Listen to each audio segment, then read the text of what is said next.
आज हम अनूप शर्मा जी के पास में आए हुए हैं और आज की जो आगरा में जो समस्या उत्पन्न हुई है या करणी सेना ने जो पूर्व में चेतावनी दी थी उसके संबंध में आपका क्या कहना है? देखिए, उसके संबंध में सबसे प्रसन्नता की बात तो ये है जी कौशल जी कि जो क्षत्रिय समाज है, जो हमारा राजपूत समाज है, आज वो जिस तरह से एकत्रित हुए हैं एक आह्वान पर, वो बहुत ही प्रसन्नता का विषय है कि कम से कम वो लोग एकत्रित हुए। ठीक है। ये उनका एकत्रित होना हमको ये संदेश देता है कि हमारे क्षत्रिय या जो हमारा राजपूत समाज है वो सोया हुआ नहीं है। ठीक है। वो सिंह है, वो सिंह के बच्चे हैं, गर्जना कर रहे हैं वो। समय आने पे वो गरजेंगे। ठीक है। और क्षत्रिय समाज या हमारा राजपूत समाज किसी से डरता नहीं है। ठीक है। वक्त आने पे वो आपको मैदान में दिखाई देगा। वो अपने महापुरुषों के साथ ना तो गलत होने देगा, ना कोई क्षत्रिय समाज के या राजपूत समाज के रहते हुए कोई गलत उंगली उठा सकता है। यदि कोई व्यक्ति इस तरह की धृष्टता करता है हमारे महापुरुषों के सम्मान में, तो आप समझ लीजिए कि क्षत्रिय समाज, हमारा राजपूत समाज उसको बर्दाश्त नहीं करेगा। अब वो दिन नहीं रहे जब सहिष्णुता के नाम पर हम चुप हो जाते थे। आज केवल क्षत्रिय समाज ही नहीं अपितु सभी वर्ग और सभी समाज क्षत्रिय समाज के साथ हैं। देखिए, मैं एक ब्राह्मण हूं, लेकिन ब्राह्मण समाज भी पूरी तरह से हमारे क्षत्रिय समाज के सपोर्ट में लगा, क्योंकि कहीं ना कहीं राणा सांगा जी के विषय में जो रामजी लाल सुमन ने बयान दिया था और वो भी चीख करके और संसद में दिया, तो ये सीधा सीधा लगता है कि सोची समझी उसकी रणनीति थी। एक समाज को चढ़ाना चाहते थे। और इतना ही नहीं, उन्होंने अल्टीमेटम के बाद भी कोई परवाह ना करते हुए, और उन्होंने अभी तक माफी नहीं मांगी। जी, बिल्कुल नहीं मांगी। आज उन्होंने ऐसा भी कहा है कि मैं राणा सांगा पर टुकड़े टुकड़े में जवाब नहीं देना चाहता, जो मुझे बोलना था मैंने बोल दिया। देखिए, रामजी लाल सुमन की कोई हैसियत नहीं है कि वो राणा सांगा के विषय में कुछ बोले। रामजी लाल सुमन अपने आप को दलित कहते हैं। क्या दलित ऐसे होते हैं जो वास्तव में दलित है? जो दलित का मतलब क्या होता है? दबा कुचला व्यक्ति, शोषित व्यक्ति। क्या ये दबे कुचले हैं? क्या ये शोषित हैं? नहीं। बड़ी से बड़ी गाड़ियों में चलते हैं, राज्यसभा सांसद हैं। आज कुछ भी आप बोल सकते हो। उस महापुरुष पे आप बोल रहे हो जिस महापुरुष ने लड़ाइयां लड़ी हैं। उस क्षत्रिय समाज पे बोल रहे हो, उस राजपूत समाज पे बोल रहे हैं जिस समाज की महिलाओं ने हमेशा सिंह के बच्चों को जन्म दिया है, जो छत्राणी है। मैं दावा करता हूं एक छत्राणी का सामना यदि रामजीलाल सुमन करके दिखा दें। नहीं तो बार बार जो दलित होने का जो ढोंग करते हैं, फिर ये क्यों करते हैं? ये केवल एक मुखौटा है जी। जो बेचारे शोषित वर्ग के बच्चे हैं उनको मुख्य धारा से नहीं जोड़ना चाहते ये लोग। ये नहीं चाहते कि वो पढ़े लिखें, क्योंकि वो पढ़ लिख जाएंगे, वो समझदार हो जाएंगे तो इनकी बातों में नहीं आएंगे। इनका झंडा कौन उठाएगा? इनका झंडा कौन उठाएगा? ये वही रामजीलाल सुमन है। कौशल जी, मैं आपको एक बात बताता हूं।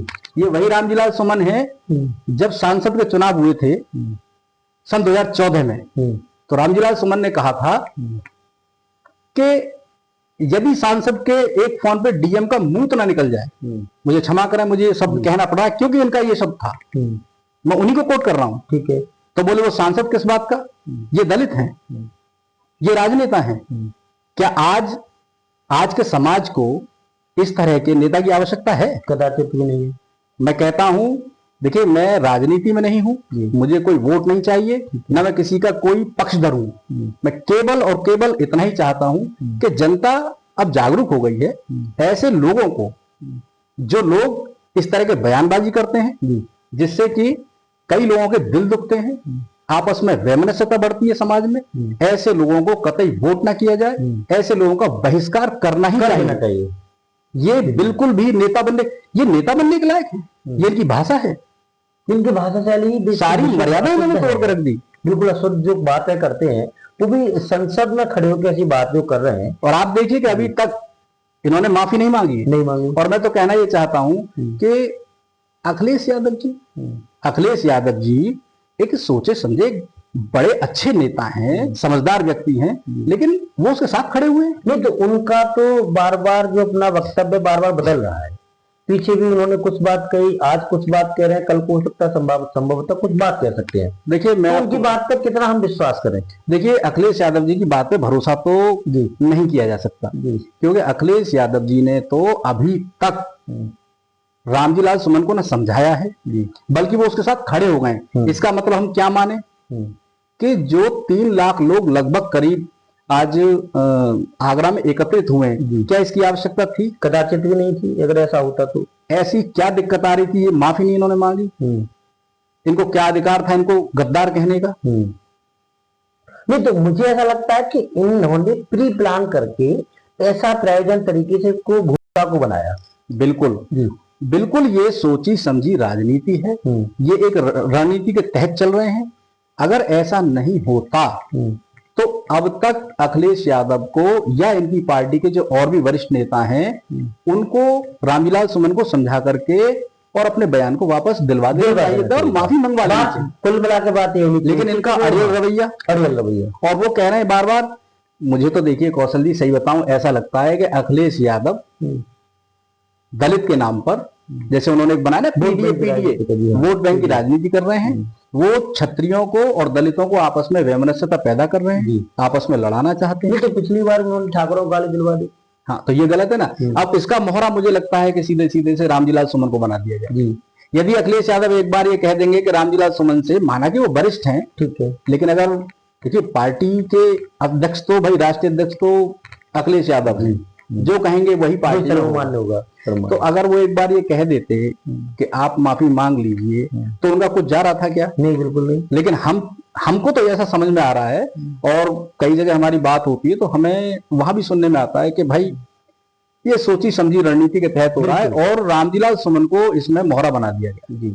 लेकिन एक चीज हो रहा है, मेरे जो कई दिनों से मेरे दिमाग में चल रही है कि दलित और शूद्र जो चीज यहाँ पे हमारे यहाँ पे आती है।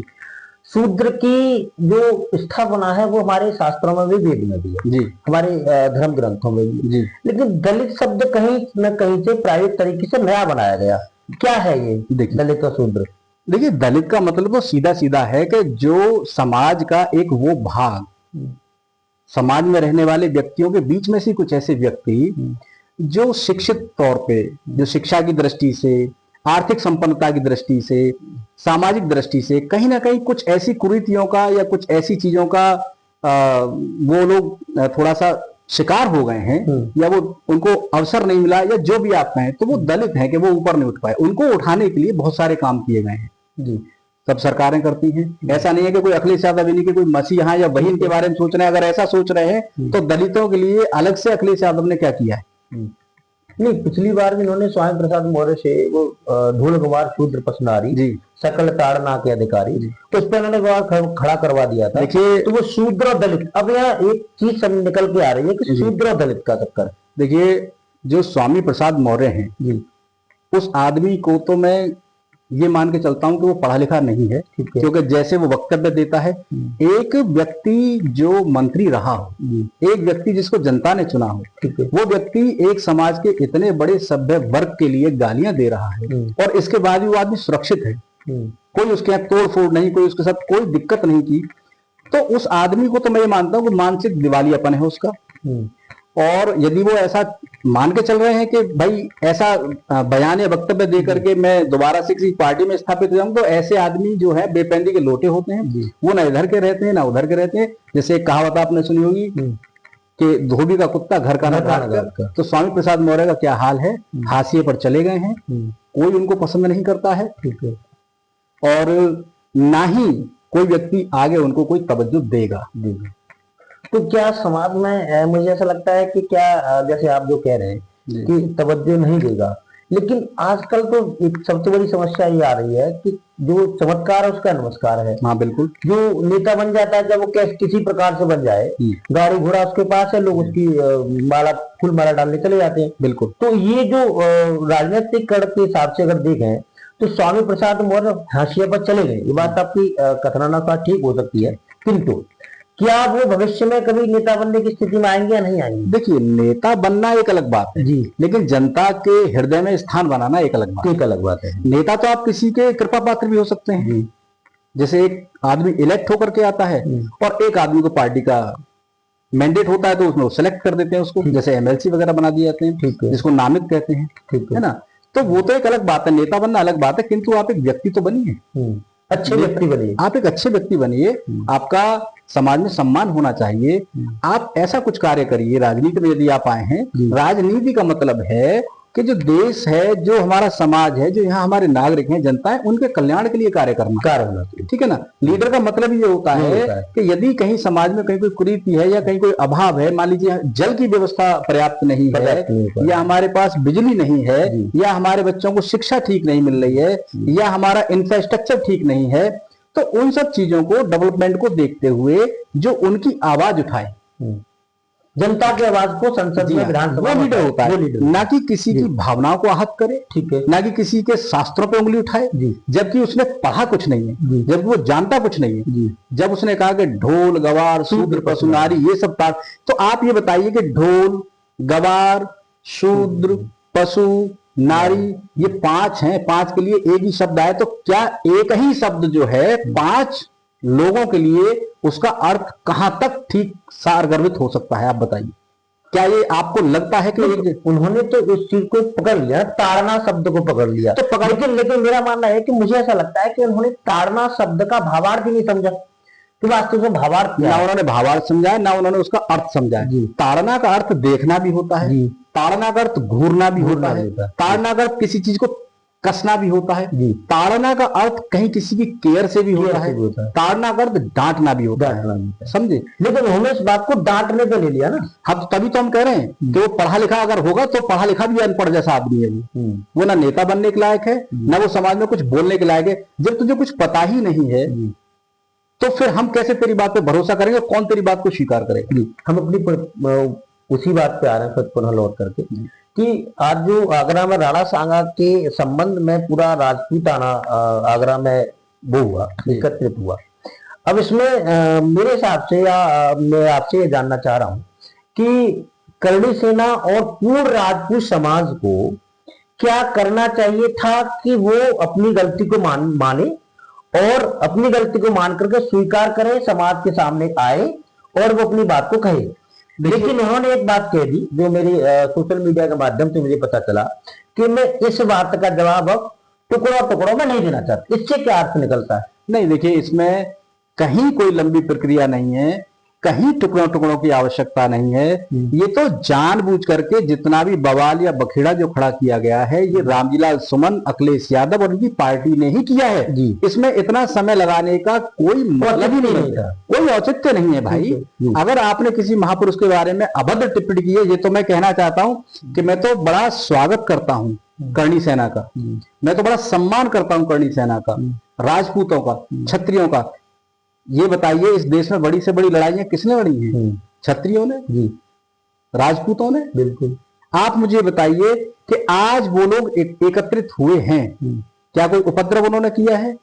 कंट्रोल में है सब। जी हाँ, कोई अराजकता नहीं, कुछ भी नहीं हुआ, कोई अराजकता नहीं है। और मैं इसमें साधुवाद और धन्यवाद देना चाहता हूँ योगी जी को, आदरणीय आदित्य योगीनाथ जी, जो हमारे उत्तर प्रदेश के मुख्यमंत्री हैं।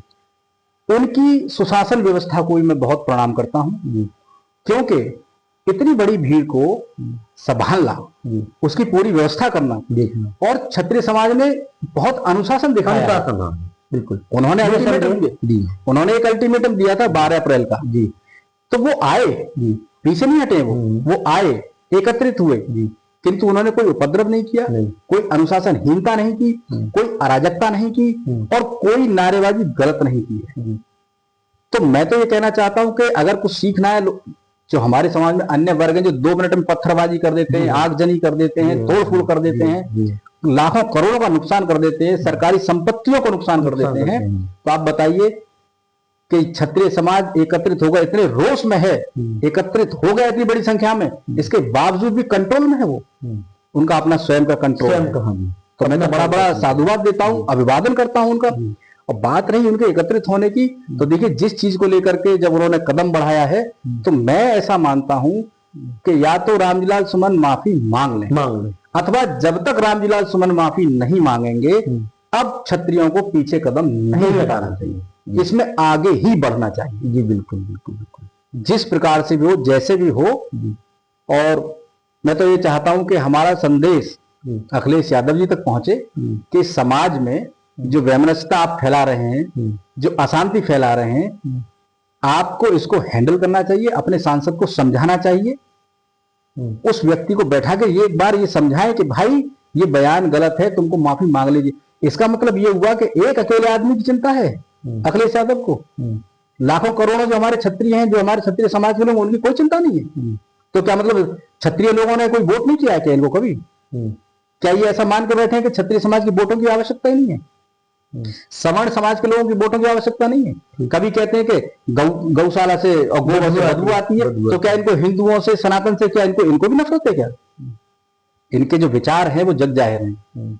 संसद में खड़े होकर के आप पूछते हो उंगली दिखा के कि आपने जाति कैसे पूछ ली, आपने जाति कैसे पूछ ली?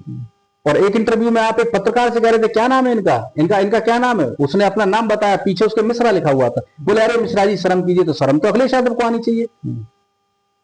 आप जब जिस चीज को आप सड़क पे कर रहे हैं, उस चीज का विरोध, आप कॉन्ट्राडिक्टरी बात आप संसद में कर रहे हैं, तो अखिलेश यादव को ना इधर लिया जा रहा है ना उधर लिया जा रहा है। नहीं तो इनकी अपनी विचारधारा है, मेरी अभी तक ये समझ नहीं आ पा रही कि आखिर चाह क्या रहे जनता जनार्दन से कि हमको ये होना चाहिए। देखिए, एक अखिलेश यादव जी ने एक चाल चली है जी, पीडीए। पीडीए, ठीक है ना जी। ये क्या है पीडीए? मैं कह रहा हूं कि सवर्ण समाज जो इस देश में, जो सवर्ण समाज है, जो क्या वो उस देश के नागरिक नहीं हैं? क्या उनको संविधान के अधिकार नहीं मिलेंगे? क्या सब अधिकार तुम्हारे हिसाब से दूसरों को ही मिल जाएंगे? क्या इस संविधान में कहीं पीडीए शब्द है? क्या इस संविधान में कहीं कोई ऐसा शब्द है कि इनको मिलेगा उनको नहीं मिलेगा? समानता का अधिकार है। अब जैसे फ्रीडम ऑफ स्पीच का जैसे एक आता है संविधान में अधिकार है, तो अभिव्यक्ति की आजादी। अब उस अभिव्यक्ति की आजादी का मतलब क्या है? उसका भी आदमी दुरुपयोग कर रहा है। कोई कुछ भी बोल देता है, भारत तेरे टुकड़े होंगे। एक देश के लिए ये बोलना जिसमें खारा को पीरा पर ये फ्रीडम ऑफ स्पीच है। अब आप मुझे बताइए, ये दुरुपयोग है या सदुपयोग है? दुरुपयोग है तो निकाला, वायलेशन है कि नहीं है? वायलेशन है। तो फिर तो कहने का मेरा तात्पर्य ये है, मैं तो सीधा मानता हूं कि जो देश, राष्ट्र या हमारी सेना के लिए या किसी भी ऐसे समाज के लिए कहीं कोई ऐसे गलत शब्दों का प्रयोग करता है, उसको सख्त से सख्त सजा देनी चाहिए, उसका बहिष्कार कर देना चाहिए, समाज से उसका बाइकाट कर देना चाहिए। उसको ना टिकट मिलना चाहिए, उसको कोई सरकारी सुविधा नहीं मिलनी चाहिए। जब तक कि वो नाक रगड़ के माफी ना मांग ले, कान पकड़ के उठक बैठक ना कर ले, उससे कराना चाहिए। नहीं तो ये संभव हो सकता है क्या? ये संभव, बिल्कुल, देखिए संभव हो सकता है, लेकिन अब आप देखिए कि अखिलेश यादव, राहुल गांधी जैसे लोग ये बीच में कूद जाते हैं। और आजकल तो एक नया ट्रेंड इन्होंने चला रखा, दलितों के नाम पे उस संविधान को लहरा लहरा के दिखाते हैं। अभी यदि अगर पूछ लिया जाए राहुल गांधी से, तो संविधान के अंदर वो मेरे ख्याल से 10% नहीं बता पाएंगे। ठीक है, पढ़ा नहीं होगा उन्होंने, तो मैं आपको बता रहा हूं कितने पेज हैं ये नहीं बता सकते, क्या लिखा है वो नहीं बता सकते। केवल उसको ये दिखाना जिससे कि दलित पिछड़ा समाज जो है वो ये समझ ले कि अरे साहब ये हमारे साथ हैं और इनको वोट मिल जाए। समझ रहे मेरी बात को? लेकिन इसमें ये एक दूसरे वर्ग को आहत कर रहे हैं, उसकी आस्था से खिलवाड़ कर रहे हैं। क्या दूसरा वर्ग जो है क्या वो भारत का नहीं है? नहीं, देश में कांग्रेस और सपा जो है अधिकांशतः देखने को मिल रहा है कि वो मुस्लिम समुदाय के लोगों के साथ में ही सारी चीजें करने का प्रयास करता है।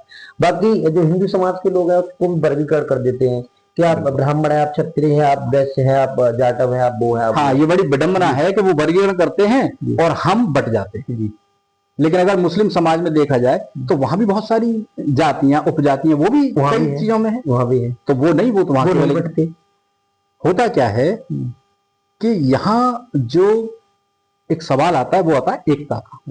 हिंदू एकजुट नहीं हो पाता है। कारण ये है कि हम जो बटे हुए हैं, कहीं ना कहीं कुछ ऐसी चीजें हमारे समाज में व्याप्त हैं। कहीं ना कहीं देखिए कुछ वैचारिक मतभेद भी हैं, कुछ सामाजिक असमानताएं भी हैं, है ना। उनके चलते हम कहीं ना कहीं एकजुट नहीं सामाजिक हो पाते। असमानता जैसे कि सामाजिक असमानता में जैसे देखिए कि कहीं कुछ अगड़ा पिछड़ा लोग ले आते हैं। जैसे मान लीजिए कि कोई व्यक्ति अगर जुड़ना भी चाहे तो यही राजनेता है, ठीक है, जो उनमें दलित और वो करके बांट देते हैं नहीं और हम उसमें आ जाते ये हैं। बात तो केवल केवल और केवल राजनीतिज्ञ लोग ही करते हैं। दलित और वैश्य शूद्र ये सब राजनीतिक लोग बिल्कुल करते हैं। लेकिन अगर सर्व समाज में देखा जाए तो आप मुझे बताइए कि क्या सर्व समाज में एक बाल भी एक जाटव समाज का व्यक्ति या आपका कोरी समाज का व्यक्ति या किसी बघेल समाज का व्यक्ति या किसी अन्य समाज का व्यक्ति जो पूर्व में 10 वर्ष पूर्व में हम जाते, 1 दशक पूर्व में जब जाते हम, तो उस समय बहुत सारी चीजें ऐसी थी जो विचारधारा हमारी नहीं मिलती थी। बिल्कुल। लेकिन आज तो हम पूरे समाज में हम वाल्मीकि के साथ भी बैठ रहे हैं, हम ब्राह्मण के साथ भी बैठ रहे हैं, हम बघेल समाज के साथ भी बैठ रहे हैं। तो अब दलित और कहाँ से निकल के आ गया? ये सारी चीजें मुझे ऐसा लग रहा है कि केवल ऊपरी स्तर पे हो रही है, लेकिन ग्राउंड लेवल पे ऐसा नहीं है। बिल्कुल सही है।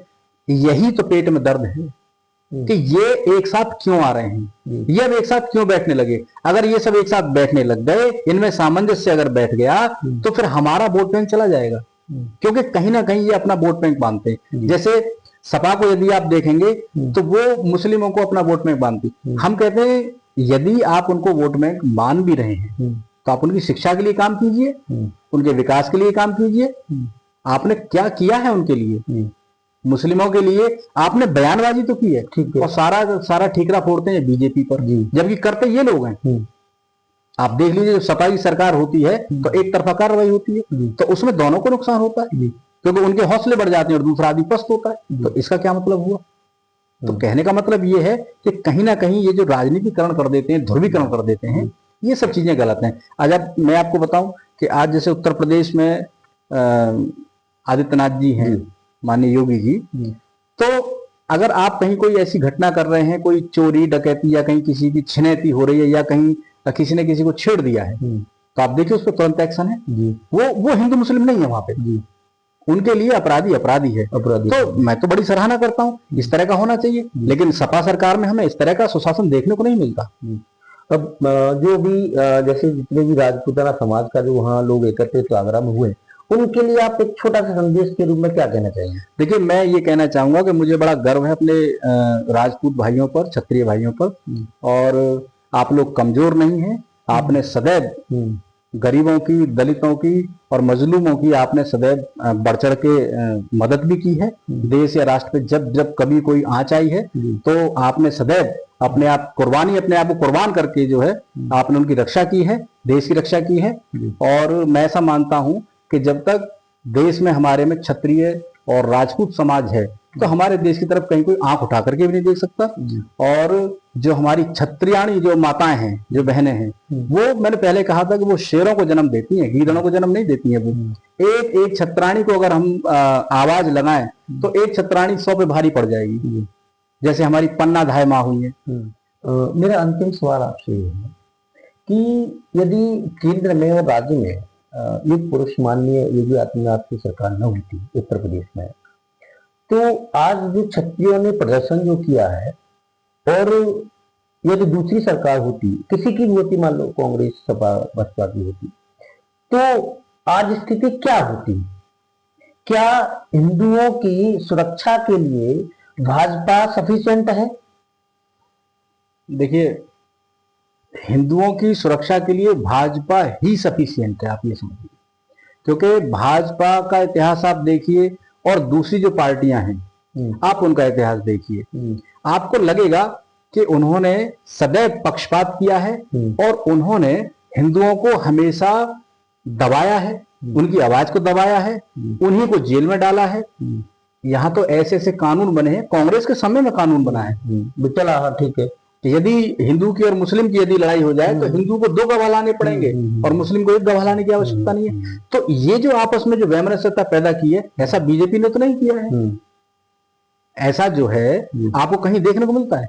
लेकिन जितने भी ये कानून हैं जिसमें हिंदू कमजोर हुआ है, सनातन के ऊपर उंगलियां उठती, सनातन को कमजोर करने का प्रयास किया जा रहा है। गाय गोबर से लोगों को बदबू आने लग गई है। 1000 से और 1200 करोड़ के बीच में लागत से हज हाउस बनाया जा रहा है। चलिए ठीक है, वो समाज भी इसी देश में रह रहा है, उसके लिए आपने काम किया, आप सरकार में हैं, लेकिन आपने हिंदुओं के लिए क्या किया? आप राम मंदिर के लिए, जहाँ शास्त्रों में वर्णन है, जो हमारे आराध्य देव हैं, ग्रंथों में वर्णन है, जिसके सब सबूत हैं, आप हमें उसमें सुप्रीम कोर्ट में लड़ना पड़ा। लगभग लगभग 500 वर्ष का इतिहास है इस लड़ाई का, और आपने राम भक्तों पर गोलियां चलवा दी। मोदी को कातिल बताते हो, मोदी योगी को, भाजपा को आप कहते हो कि ये मुस्लिम विरोधी है। मुस्लिम विरोधी आप हैं, क्योंकि आप कहीं ना कहीं एक पक्ष को सह दे देते हो और दूसरे पक्ष को दबा देते हो।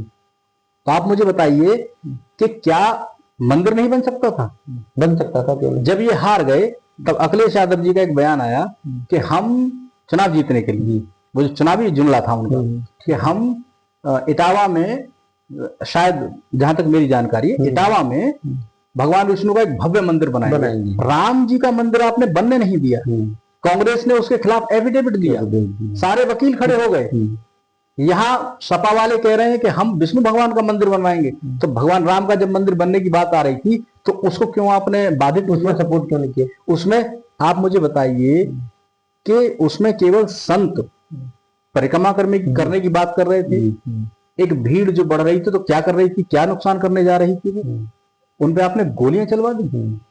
आप बताइए कि इस देश में आप भी देख रहे हैं लंबे समय से, एक वर्ग विशेष के द्वारा कभी रामनवमी के मौके पर पत्थरबाजी हो जाती है, कभी दुर्गा पंडाल में पत्थरबाजी और आगजनी कर दी जाती है। तब तो किसी ने गोली नहीं चलवाई, यहाँ तो भाजपा ने तो कभी गोली नहीं चलवाई है। तो ये जो चीजें हैं इनको कौन देखेगा? तो इसमें सनातन के मानने वाले, जो सनातन के समर्थक हैं, हर सनातनी से मेरा यही कहना है कि ऐसे लोग जो सनातन के विरोध में खड़े हो रहे हैं उनको कतई कदापि वोट ना की, उसमें कोई किसी को वोट ना दे, ऐसी सरकार बननी ही नहीं चाहिए। तो कहने का मतलब ये मैं मान लूं इस बात को कि प्रत्येक सनातनी को, जो सनातन को मानता है, उस व्यक्ति को अपनी सुरक्षा हेतु अपना स्वयं से लड़ने की एक वो होनी चाहिए, ताकत आनी चाहिए। बाकी सरकारें तो मान के चलिए, आज भाजपा है, सब लोगों ने सपोर्ट किया, इसलिए भाजपा सत्ता में आ गई। अगर कल को भाजपा सत्ता में नहीं आएगी तब क्या होगा? देखिए सीधी सी बात है, भाजपा सत्ता में यदि नहीं आती है, वैसे तो देखिए अभी ऐसा कुछ नहीं है, अभी तो भाजपा ही सत्ता में आएगी। यदि 1% अगर नहीं आती है तो देखिए सीधी सी बात है, भाजपा के अतिरिक्त हिंदू की बात करने वाला, सनातन की बात करने वाला कोई नहीं है।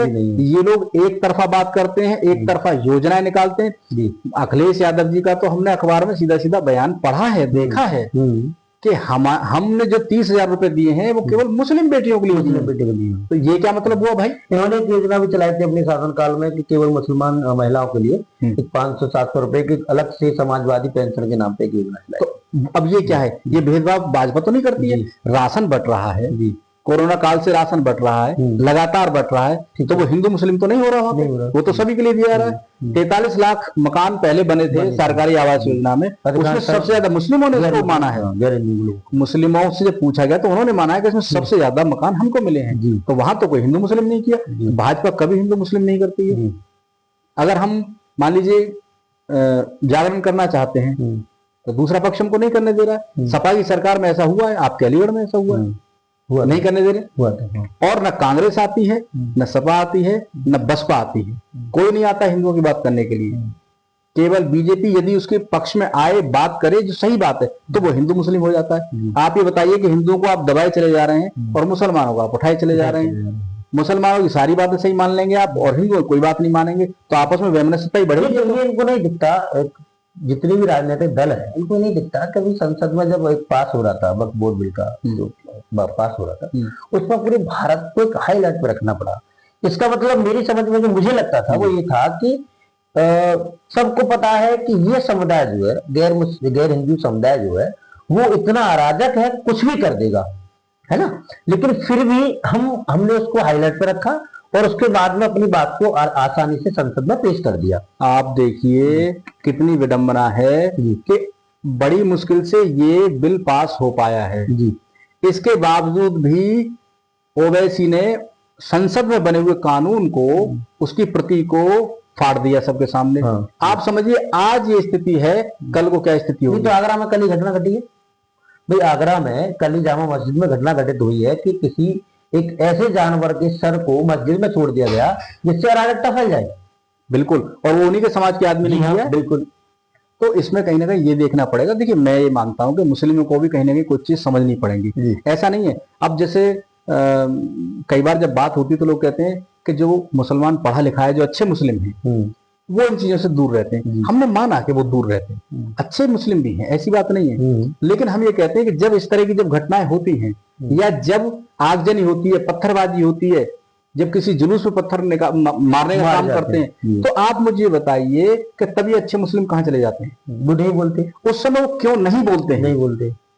ये उनकी जिम्मेदारी है। हाँ जी। उन्हें बोलना चाहिए। बिल्कुल। भाई तुम पढ़े लिखे हो, तुम्हारे बच्चे पढ़ लिख रहे हैं, तो जो आदमी पत्थर चला रहा है क्या उसके बच्चे नहीं पढ़ेंगे? समझाना चाहिए। क्या उसके बच्चों को नहीं पढ़ना चाहिए? क्या उसको विकास करने का अधिकार नहीं है? आप उनको समझाइए, उनको सही राह पे डालिए। आप बताइए कि कभी आपने देखा है कि कभी ठीक जो मुस्लिम है, जो जो जो बौद्धिक स्तर जिनका अच्छा है, जो पढ़े लिखे हैं, वो कभी इनका विरोध करते हो? नहीं करते, कोई नहीं करता। इसका मतलब है कि उनकी चुप्पी ही कंसेंट है उनका कि आप जो कर रहे हो ठीक कर रहे हो। नहीं तो मेरे हिसाब से तो वो एक मदारी होता है ना, खेल जो समाज में करता है जी, वो केवल डमरू बजाते हैं और ये सब को अनुपालन करते हैं। देखिए सबसे बड़ी बात यह है कि मुस्लिम समाज की जिम्मेदारी भी मुस्लिमों को ही लेनी पड़ेगी जी। अब 3 लाख लोगों के करीब आगरा में एकत्रित हुए, लेकिन कहीं कोई आगजनी पत्थरबाजी की